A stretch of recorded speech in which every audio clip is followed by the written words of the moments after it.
السلام علیکم ورحمۃ اللہ وبرکاتہ۔ اسلامک ٹوٹوریل میں پھر سے آپ سب کا استقبال ہے۔ محترم دوستوں، حدیث کا خلاصہ ہے۔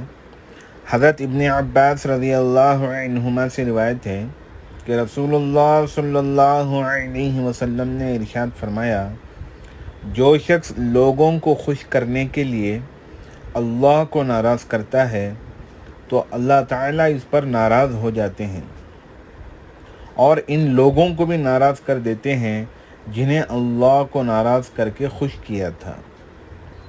اور جو شخص اللہ کو خوش کرنے کے لیے لوگوں کو ناراض کرتا ہے تو اللہ تعالیٰ اس سے خوش ہو جاتے ہیں اور ان لوگوں کو بھی خوش کر دیتے ہیں جن کو اللہ کو خوش کرنے کے لیے ناراض کیا تھا، یہاں تک کہ ان ناراض ہونے والے لوگوں کی نگاہ میں اس شخص کو اچھا فرما دیتے ہیں اور اس شخص کے قول اور عمل کو ان لوگوں کی نگاہ میں مزین کر دیتے ہیں۔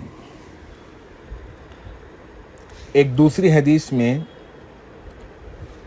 یوں آتا ہے، حضرت معاذ رضی اللہ عنہ سے روایت ہے کہ رسول اللہ صلی اللہ علیہ وسلم نے ارشاد فرمایا، آخر زمانے میں ایسے لوگ ہوں گے جو ظاہر میں تو دوست ہوں گے مگر اندرونی طور پر دشمن ہوں گے۔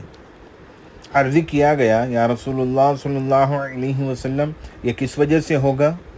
رسول اللہ صلی اللہ علیہ وسلم نے ارشاد فرمایا، ایک دوسرے سے غرض کی وجہ سے، مقصد کی وجہ سے ظاہری دوستی ہوگی اور اندرونی دشمنی کی وجہ سے وہی ایک دوسرے سے خوف زدہ بھی رہیں گے۔ تو اس لیے محترم دوستوں، ہم جو بھی کام کریں صرف اللہ کو راضی کرنے کے لیے کریں، اس میں اخلاصی نیت ہو۔ ہمارا اخلاصی نیت یہ ہو کہ جو بھی کام کر رہا ہوں میں اللہ کو راضی کرنے کے لیے کر رہا ہوں۔ دشمنی ہو تو بھی اللہ ہی کے لیے، دوستی ہو تو بھی اللہ ہی کے لیے۔ اللہ ہم سب کو عمل کی توفیق عطا فرمائے۔